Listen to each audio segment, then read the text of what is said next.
Okay. Hello. Okay. Hi, my name is Holly Roussel, and I'm the guest curator of this year's Curiosa sector for Paris Photo 25th anniversary year. And in my other time, I'm also a curator at the UCCA Center for Contemporary Art in Beijing. Each year, the Curiosa sector, which is dedicated to emerging artists working in photography on the market, invites a different guest curator, usually coming from the world of institutions, to select this year 16 projects from 17 artists that are presented in solo shows in the section that is, if you're coming from here, just behind the editors, in the central area on the light gray part of the carpet. So this year, we are featuring artists who come from 12 different countries and bringing different perspectives. And so I'm particularly excited about this talk today with Pa and Tommy, because sometimes we think that artists originate always in these main city centers. Paris is wonderful, so is New York, but actually there are a lot of people that are working outside of those locations. And so hopefully also this year, the Curiosa sector will give you a sense of some of those other voices. And I think we're going to talk about that a little bit, like the role of place in their practice. So this year's Curiosa, I decided to highlight interdisciplinary trends in contemporary photography in order to try to reflect the diversity in photographic work throughout the globe. And I'm originally American, and I live currently here in Switzerland. And I work most of the time in China. So also I was particularly thrilled to be able to bring to Paris for the first time Pa and Tommy's work, because these are two photographers who have been working for more than a decade. They have very sophisticated practice, but they haven't yet had the opportunity to exhibit here. And I think it's very exciting to be able to introduce them to the public, and also for you to hear their perspectives on how it is working in the United States, how their work is received, and how they're conceiving their photographic practice. In Curiosa, there are 3 themes. One of the themes this year is highlighting new forms of self-portraiture, and I put that kind of in parentheses, because the portraits may or may not feature the artist in them. They may be auto-portraits, but they also may be very autobiographical. And this term portrait, it really carries a historical baggage in the history of art and in the history of photography.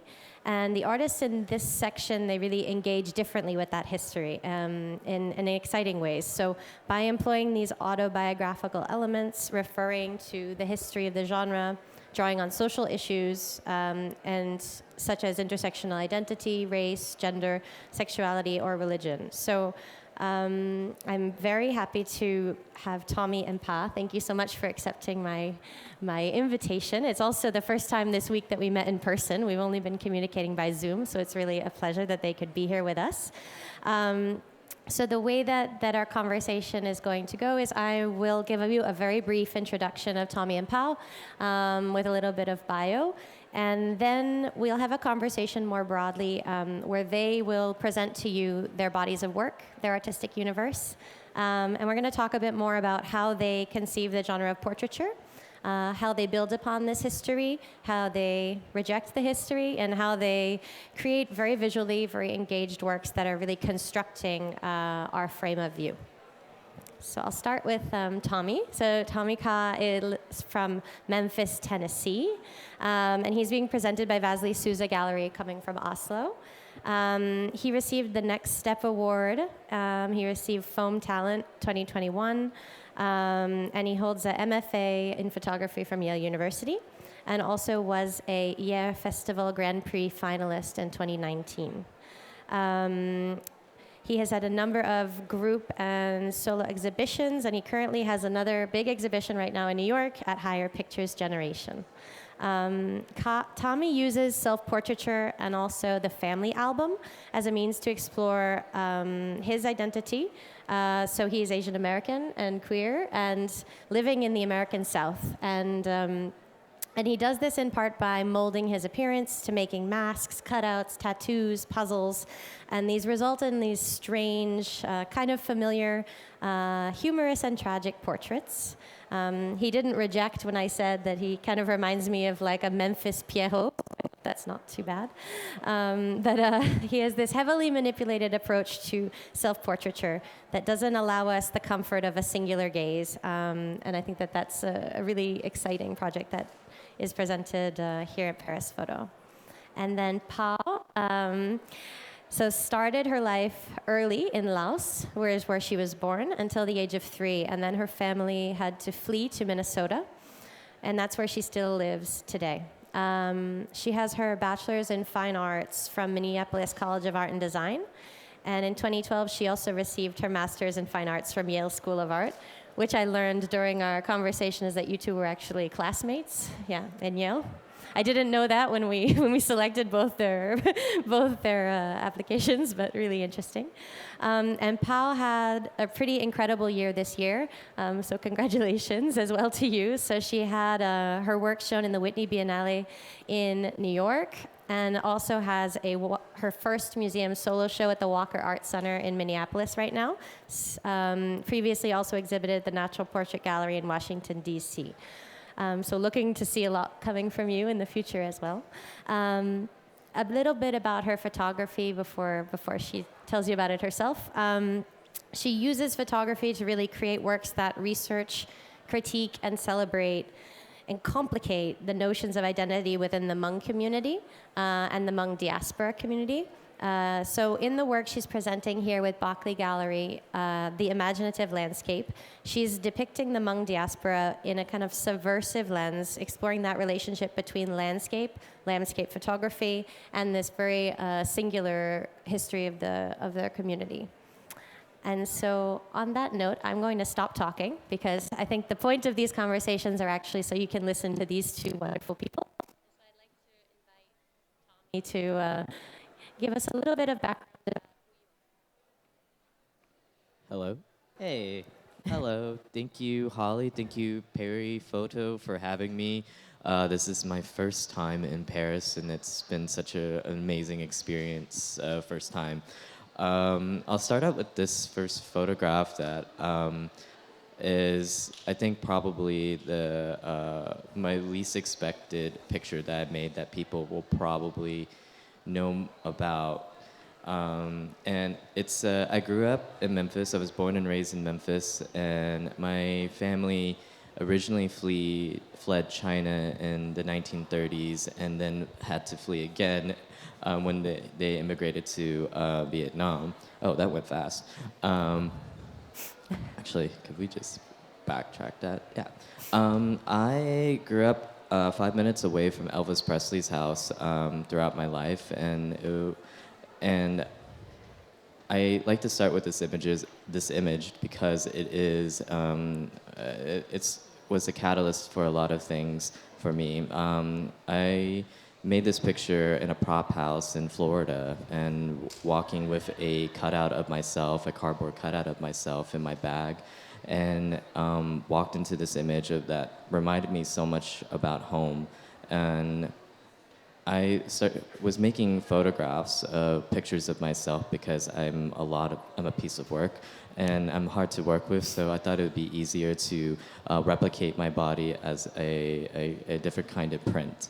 And ended up falling in love with this image, making this 4x5 image of a picture of myself standing in this kitchen wearing an Elvis outfit. And I think it encapsulates a lot of things about where I'm from. I think I am chasing the kind of fragment and trying to refuse well, I'm going to use Holly's words, a singular way, a singular gaze to look at me. I think I'm reminded a lot of Diane Arbus once said, there comes a point of what you want people to know about you and what you can't help people knowing about you, what you cannot help people knowing about you. I grew up being one of the few people that looked like me, and I think I started seeking those places that are familiar and things that are that could be staged for my body to be placed in through these cutouts, these fragmentations that continuously evolve and changes the material, like how identity is continuously in flux and almost unfixed, and that we are always changing depending on who looks at us. My mother is involved with much of my work because she helps me think about ideas and work a lot of conceptual props and concepts that I wouldn't know so necessarily when I'm making the picture. Everything is a performance, everything is cut, everything is built for the camera, nothing is computer generated or photoshopped or manipulated other than the choreography between me and the camera and sometimes other sitters that share the frame with me. I love this one because this is a result of being trapped from lockdown in New York City, and it really began to change the way I think about looking at my archive, my own personal archive, to continue building my own context. I started thinking about other forms of the cutout, the background, the thing that we're photographed in front of, not just our bodies in these spaces. And I want to hope that you look at these pictures, that you see that through the colors and compositions, the sometimes beauty of it, there's something really out of place. And often it's the thing that, it's my body that's out of place. It's the thing that I grew up experiencing and continue to this day. Actually, last night someone kind of flipped me off and just kept saying Japanese, Japanese as like on the street to me, and it was very shocking but not surprising because that's something I deal with every day. And my mother's an important aspect as well, because any picture I make of her is a half a self-portrait, because we get our DNA from both our parents. Therefore, I am a cutout of my mother. When did you, in your process, when did you start collaborating with your mother? Oh, in grad school, I think I had a breakdown during breaks. Like, what am I doing? I don't know what I'm doing. And she was making me food. We never really saw the eye to eye so much. So, but it was really when I set up the camera around the house and tried to make pictures of me. I don't think she was curious. She didn't have a lot of ideas in our context of art education and art in general, because that was not afforded to immigrants or people who would flee countries. So, but she was willing to participate in my pictures despite not understanding what was going on.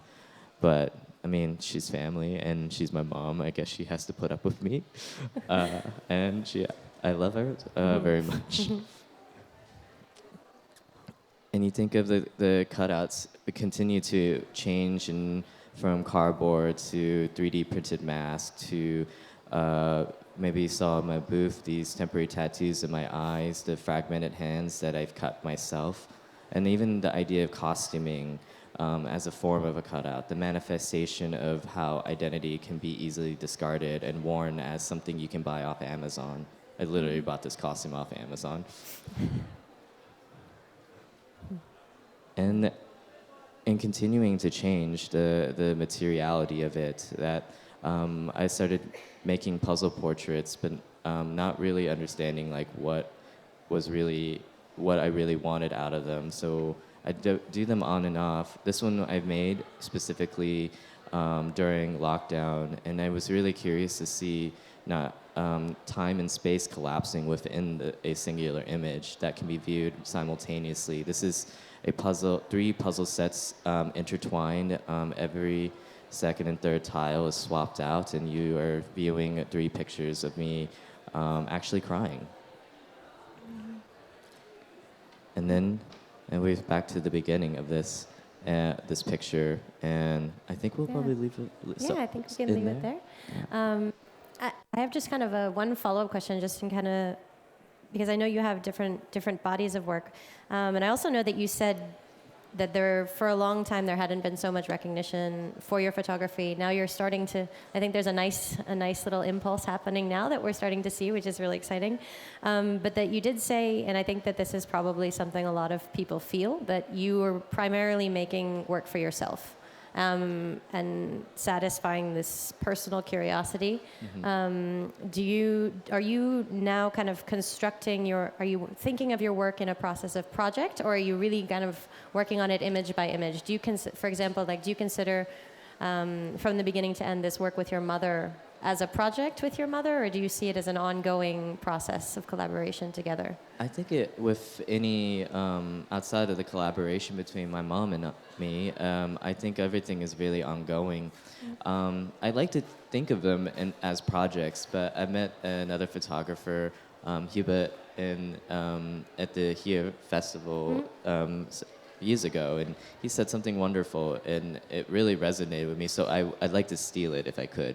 So I always cite him before I steal it. Is everything I essentially do is one body of work, no matter like the concepts or the strategies.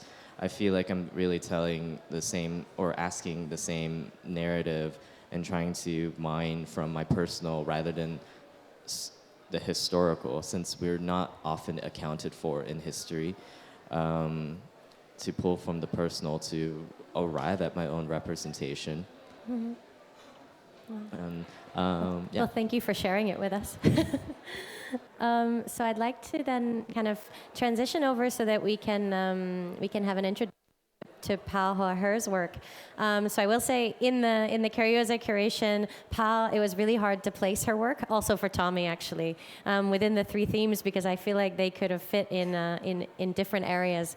Her work is nominally about landscape, but it's very conceptually in a way about portraiture as well. And so I wanted to give her a bit of space to talk about some of her previous projects, and then maybe we can talk a little bit about the imaginative landscape.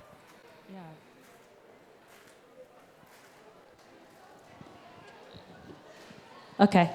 So first and foremost, thank you so much, Holly, for inviting me, and then also just curating this amazing area. So Tommy and I, we've been in conversations for a really long time, since graduate school. But for the folks that don't know me and don't know my practice, I think that is really important to understand, like, my background, because I think my background is so personally and heavily integrated into my work. My work is very diaristic.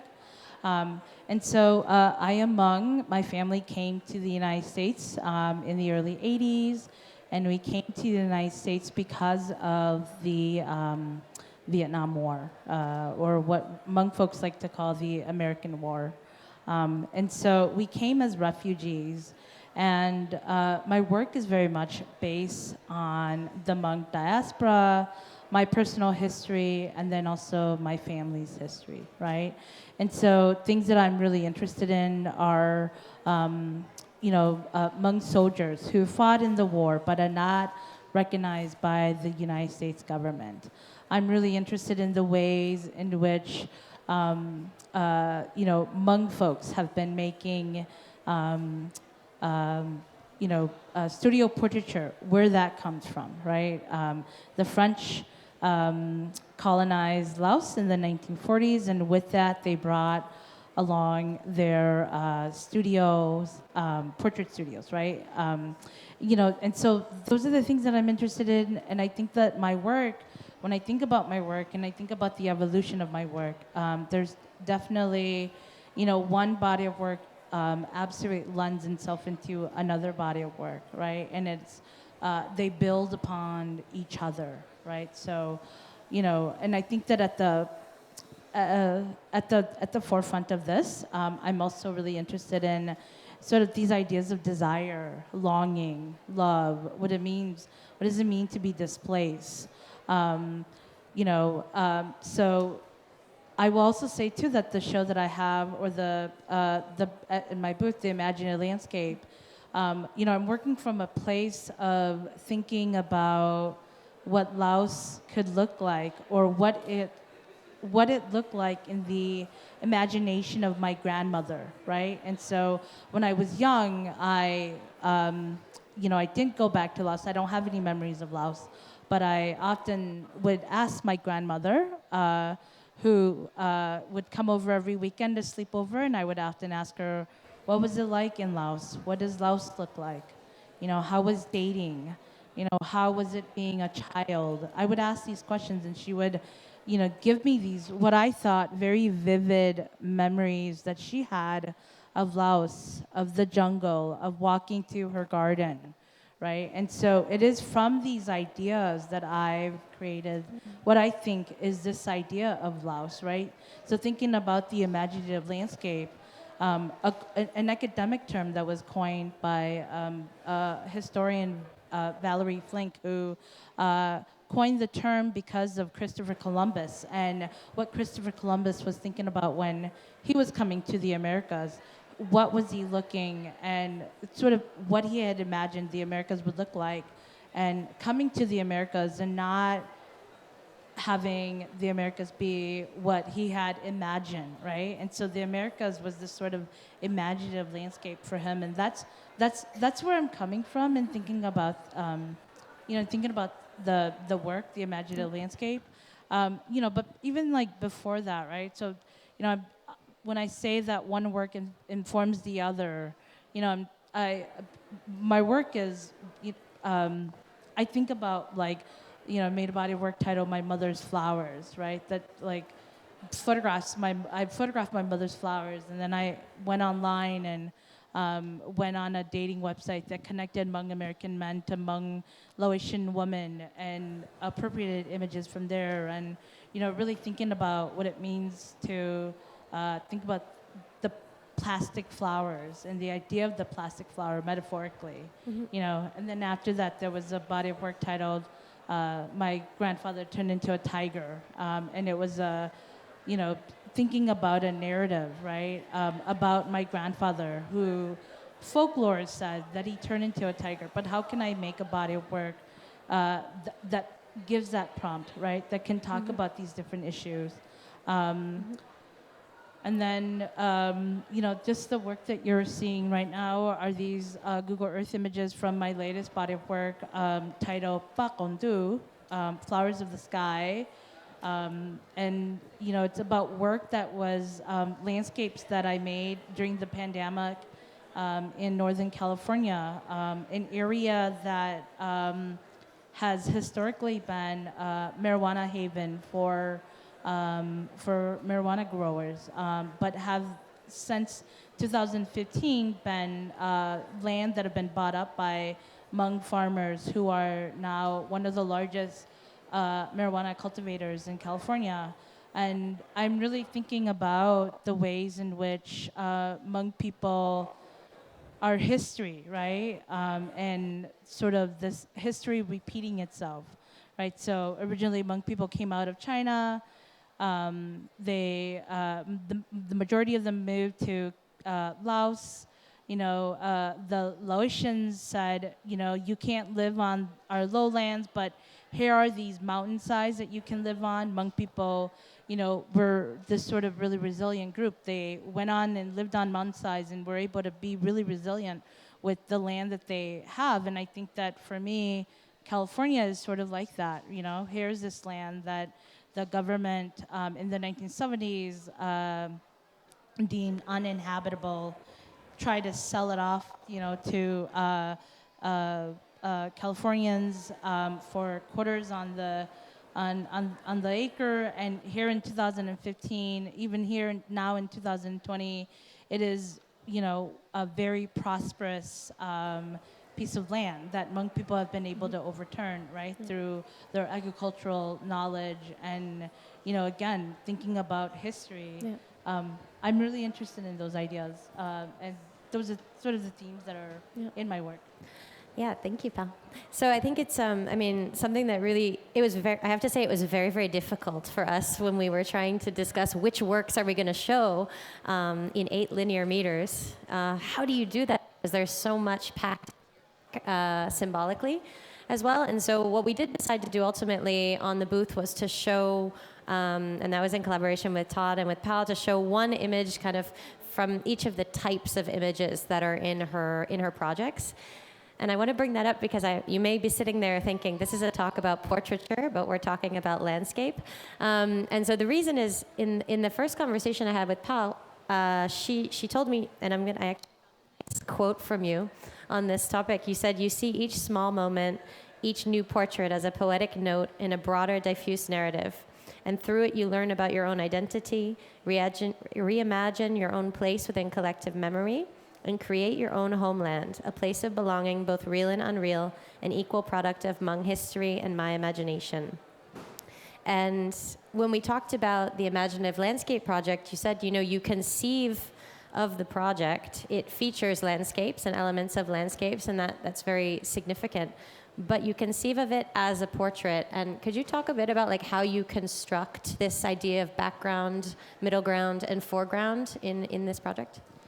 Yeah, so to talk about that, I have to then talk a little bit about Hmong portraiture, right? Hmong studio portraiture, right? So in the 1940s, the French brought over these sort of studios, makeshift studios, and oftentimes the studios would consist of two really important things: the background, and then sort of these foreground, right? And the person would be the sort of middle ground. And so when I think about the landscape, when I think about this,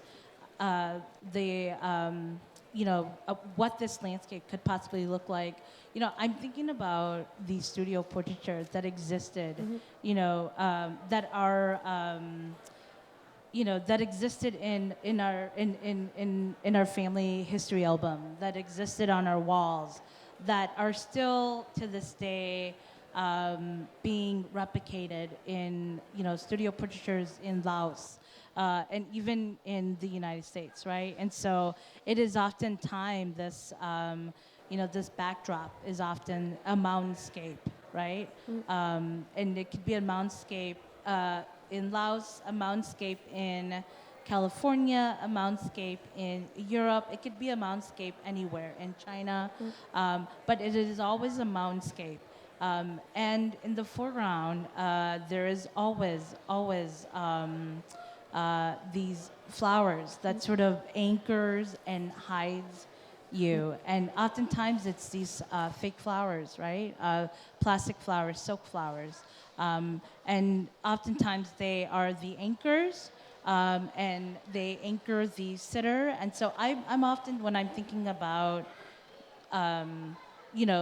the landscape, when I'm thinking about portraiture, those are the things that I'm thinking about. Those are the things that I want to make. And I think that I'm oftentimes really just digesting or dissecting those kind of portraits, right? And so that the work then is really a research of a collection of backdrops, items, people, right? And they all together create this sort of maybe a portrait that is complex, that is dynamic, but they could create a portrait.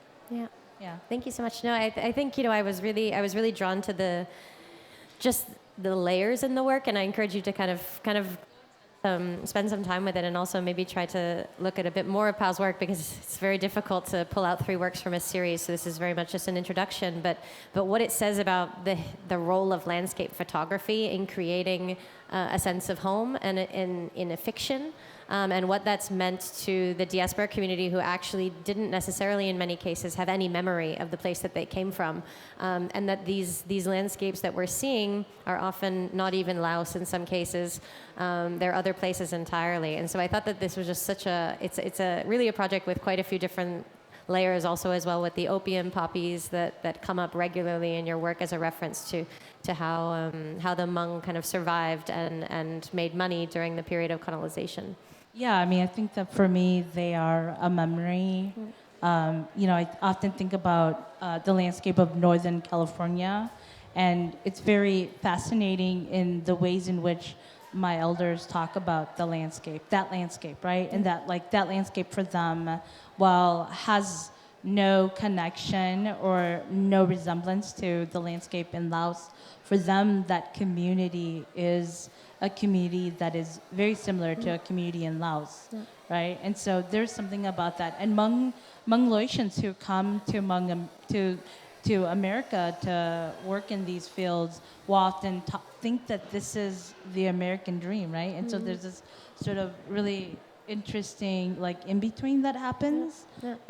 And and those are the things that I wanna talk about, I wanna create, and I wanna think about. Yeah. Thank you. So I guess I'll transition a bit to back to Tommy for a second. So we've talked a lot about place in relation to Pa's work. We didn't talk much about Minnesota, but specifically, we did talk a lot about place, and it was something I noticed for both. You're living in Tennessee, and hello. This is obviously outside. Hold on. I'll just. This is obviously outside of New York City, which is often considered kind of the center, one of the central areas for photography. And I'm wondering, the South has its own photographic tradition. And did you always, were you always kind of rooted in Tennessee, or how did you navigate this? You were in New York for a little period of time. I'm wondering, like, at what point did you decide I'm just going to go back and I'm going to be in Memphis and I'm going to build my career from the place that's my home, and kind of what influence also maybe does the history of photography in the South have onto your work? I think I can't really help deny the influences of William Eggleston, who I adore, and the Eggleston family has been really amazing to me over the years. And William Christian Berry, and Sally Mann are usually the three that will be cited in terms of Southern photography. I think those are, a great holy trinity. And at the same time, I've been continuously haunted by those works. And for me to come after them is like, what am I adding to the canon? What am I doing anything new, or if I'm doing anything new? And two, I actually do have a bit of like a back and forth between New York and Memphis, and though I do live in New York most of the time, I am back in Memphis, where I primarily am stationed and headquartered, and would drive around into things that I was once familiar with, and to see how much of it has changed or overwritten. I think the best way to describe my own body and the landscape and these communities is this as a palimpsest. Things and histories, contexts get written over and over and over again, erased and covered up, and then represented as something new and different at a different slight angle. So I have a really back and forth of being in Memphis and being in New York, and feel that I'm definitely not as comfortable making photographs in New York as much because of their own context of street photography, of Helen Levitt and Deanne Arbus, and oh God, I forgot the last. I always forget the third one. But I think there's so much to. I've left the South a long time ago, but it is something I continuously draw inspiration and curses to, because of the unresolvedness of where I really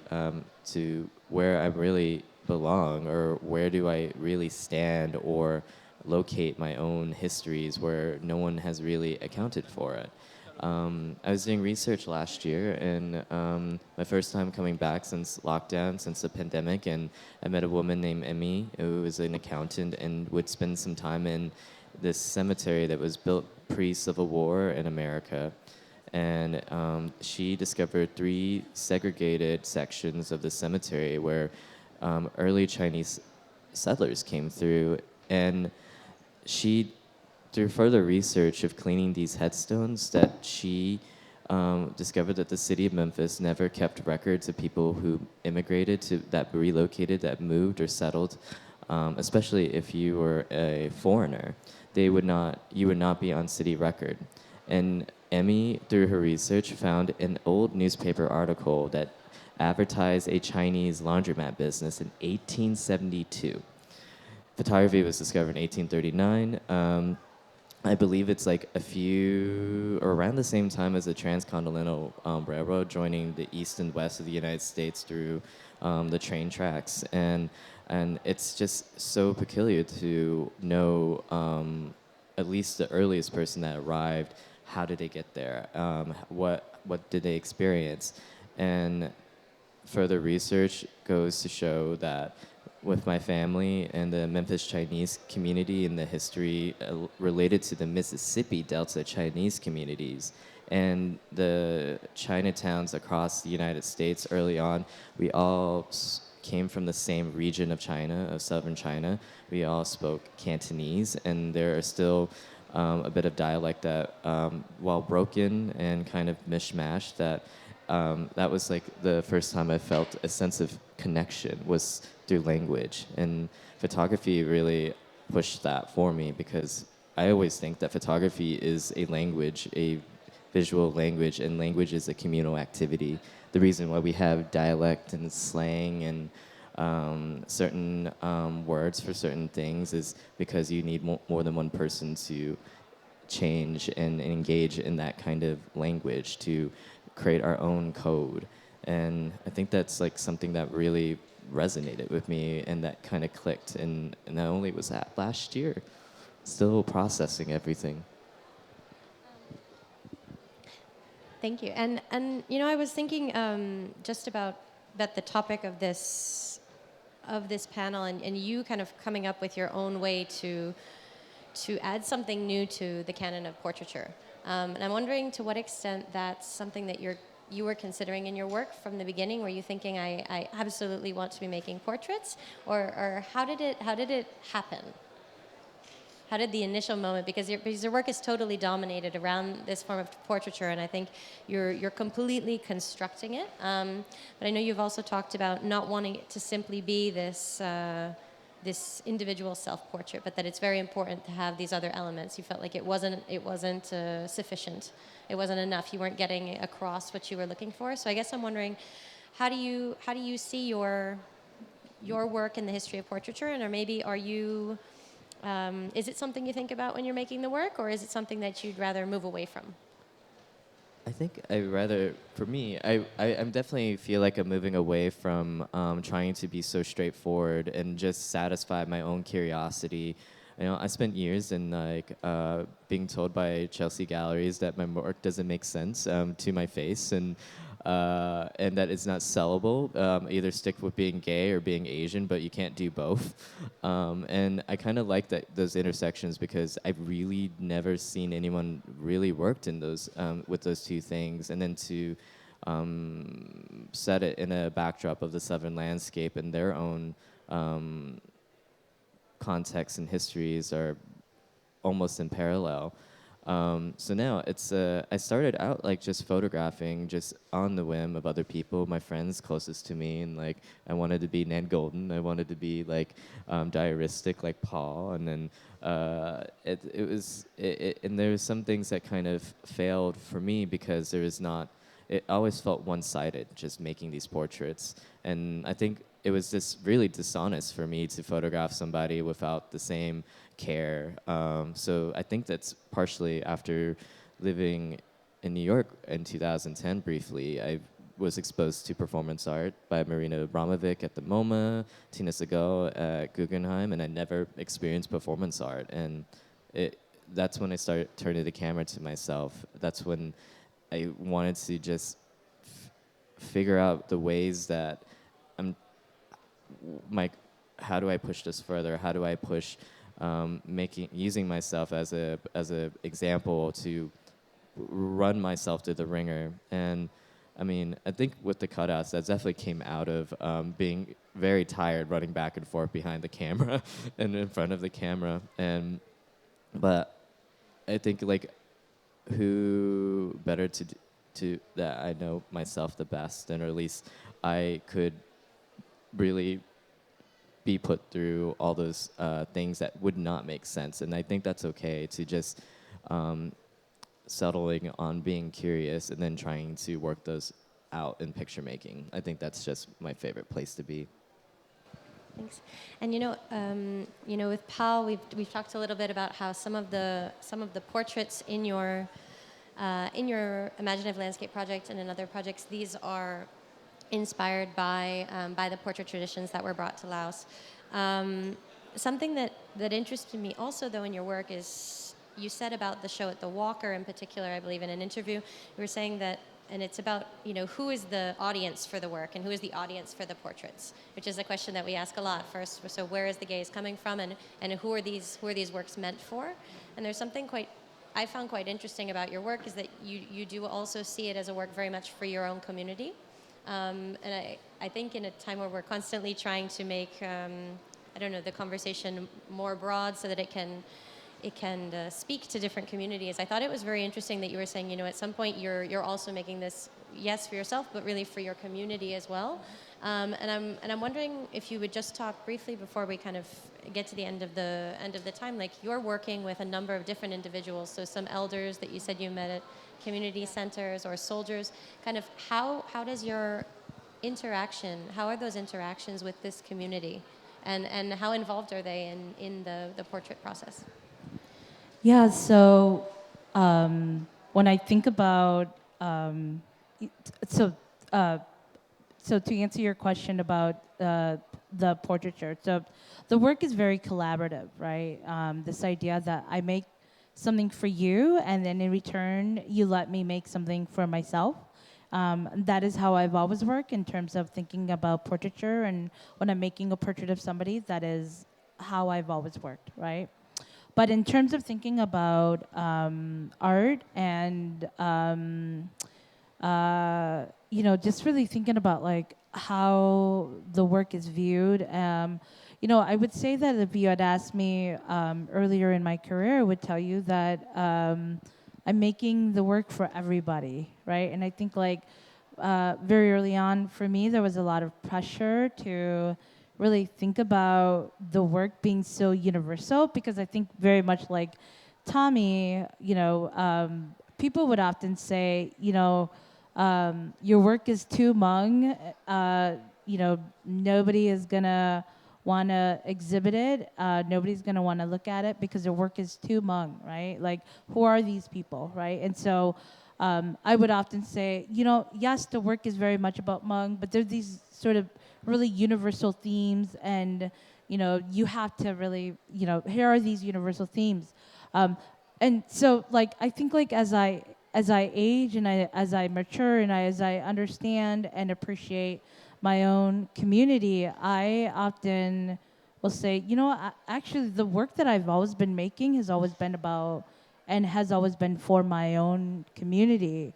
Now, can my community, can they see the work? Can they talk about the work? I don't know, but for me, the work that I make is it's so rooted in my community that it is for my community. I'm hoping that in future generations, my community is gonna be able to look at this work, and they're gonna be able to study this work, and they're gonna be able to critique this work, and that for me becomes really, really important.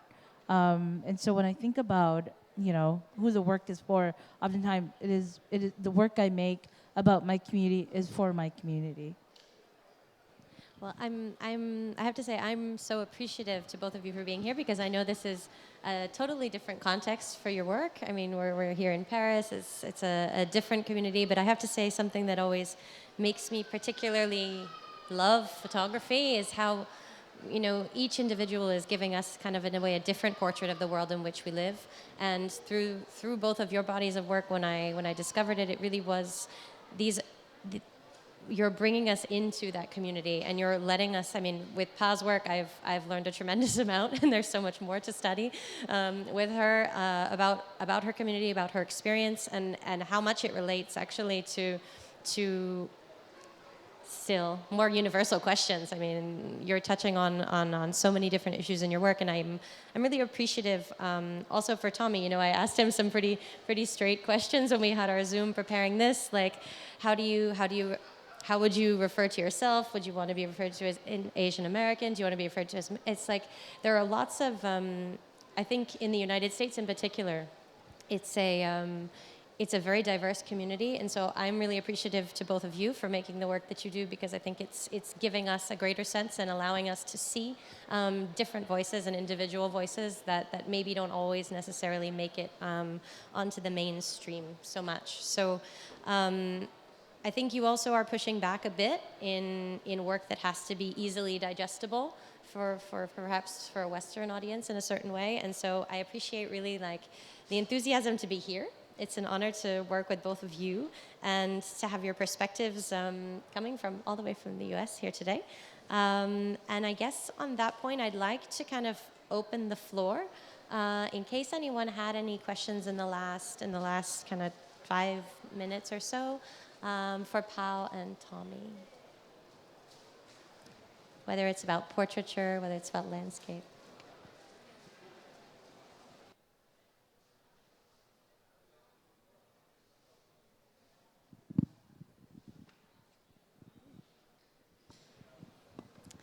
Hi, Pao and Tommy, wonderful chat. I have a question because, you know, as you said, earlier in your career, especially when you are doing work that can be very specific to a community, and you were not necessarily getting a lot of support. What made you to continue, or how do you felt like you could break that barrier into the larger, you know, community that is very Western-centric, Eurocentric conversation? How do you know, what do you think that make the difference for you to say, no, this is a story that needs to be told? I think it was in 2018, I think I kind of like gave up trying to seek the kind of understanding from other people, because I think it really boils down to the idea that believing in photography, believing in art and picture making and what it can do, because I did not see anyone else doing the exact work I was doing. And I think that was worth exploring, no matter I was already being ignored or not recognized and being told that to my face. And I think it was just a nice motivation to be like, well, I can still make pictures regardless. I mean, I can still be heartbroken or despairing, but at the same time that I'm still really more content with being able to make pictures, and because no one thought to make them or thought to be to challenge people's perceptions, to package everything in a nice bowl and present it in a way that can be easily palpable. It's like, yeah, I can do those pictures quite easily, and at the same time, I think it's not my problem that people can't make sense of me. It's not my problem. It's not my place to always explain to other people why I'm in the room. And I feel like that statement resonates with many people, where we have to always explain to people why we're there, and eventually pushing back and challenging, because there is that absence. There's no record, so I might as well. You know, so for me, when I graduated from my MFA program, there was this sort of real urge to move to New York City. And I knew that I could not move to New York City because I did not have the resources to do so. And so I moved back home to Minneapolis. And I think that for me was a really wonderful and the best decision that I could have made, because from Minneapolis, I was still able to, I had access to my community and I was still able to just continue to make work, right? And I will say that there have been multiple times in the last 10 years that I've graduated from my MFA program that I wanted to make the images that were, that were trendy, that were sexy, that, whose galleries I thought were like looking at and wanting to,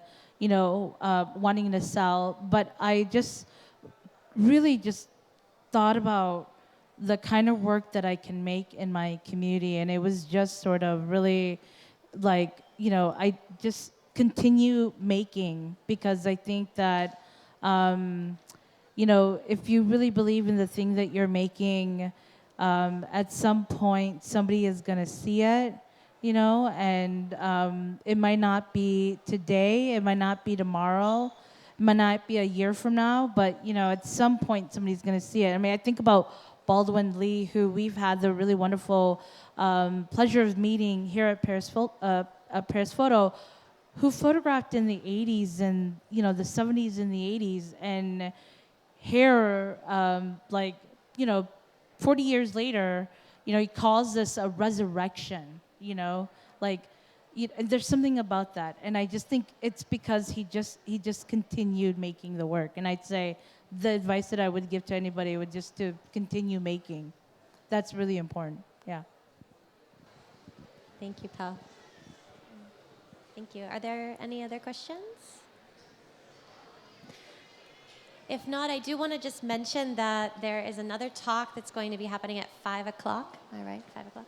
At 5 o'clock, that has been initiated by Isabella Benmaro, and it's going to be giving the opportunity to listen to two photographers, two Ukrainian photographers, looking at the emerging scene in the current moment. So it came a little bit late on the program, so I just wanted to mention it to everyone in case you're interested in that. It's going to be coming up pretty soon. And otherwise, thank you so much for your time.